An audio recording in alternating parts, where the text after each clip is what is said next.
সম্মানিত গাইস, আপনারা দেখতে পাচ্ছেন আমি এই মুহূর্তে অবস্থান করছি মানিক মিয়া ইউনিয়নে। আপনারা জেনে রাখেন স্মরণকালে জনসভা যেখানে মানিক মিয়া ইউনিয়নে হয়েছিল, আজকে সেই স্মরণকালে জনসভামূলক একটি জনসভা হতে যাচ্ছে।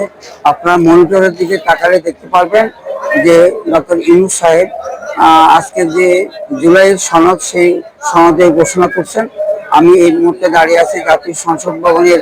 আজকে 16 বছরের হাসিনার আজকের এই দিনে বিদায় নিয়েছিলেন, সেই বিদায় উপলক্ষে আজকে যে সনদ দেওয়া হচ্ছে, সেই সনদ অনুষ্ঠান থেকে আপনাদেরকে যদি একটু বলার চেষ্টা করি, আসলে 16 বছর যাবৎ যিনি এই রাষ্ট্র কায়েম করেছিলেন, একত্র কায়েম করেছিলেন, তার শাসন ব্যবস্থা এতই যে দুর্বল ছিল, এমন পক্ষপাতিত্ব ছিল যা আর বলার কোনো অবকাশ থাকে না। তথাপিও আমরা আপনাদেরকে একটু স্মরণ করে দিতে চাই যে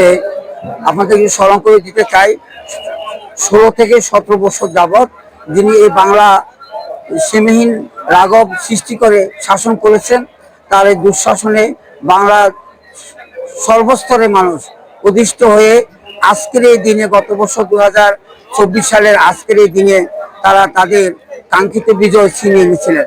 আজকে আমরা সেই বিজয়ের লক্ষ্য দ্বার প্রান্তে পৌঁছার প্রাক্কালে আমরা আজকে এই মানিক মিয়া ইউনিয়নে এসেছি। আপনারা দেখতে পাচ্ছেন যে মনিটরে দেখা যাচ্ছে ডক্টর ইউনূস সাহেব জুলাইয়ের সেই সনদ ঘোষণা করছেন। আমরা বৃষ্টির জন্য আজকে আমাদের এই চ্যানেলে, পত্রিকায় নিউজটি পরিপূর্ণভাবে যদিও প্রকাশ করতে পারি নাই, তবুও এই মুহূর্তে, শেষ মুহূর্তে এসে আপনাদের মাঝে তুলে ধরার চেষ্টা করছি। আপনারা আমাদের মাঝে থাকবেন, আমরা আবার কোনো এক সময় আপনাদের মাঝে এসে বিস্তারিত আলাপ করার চেষ্টা করব।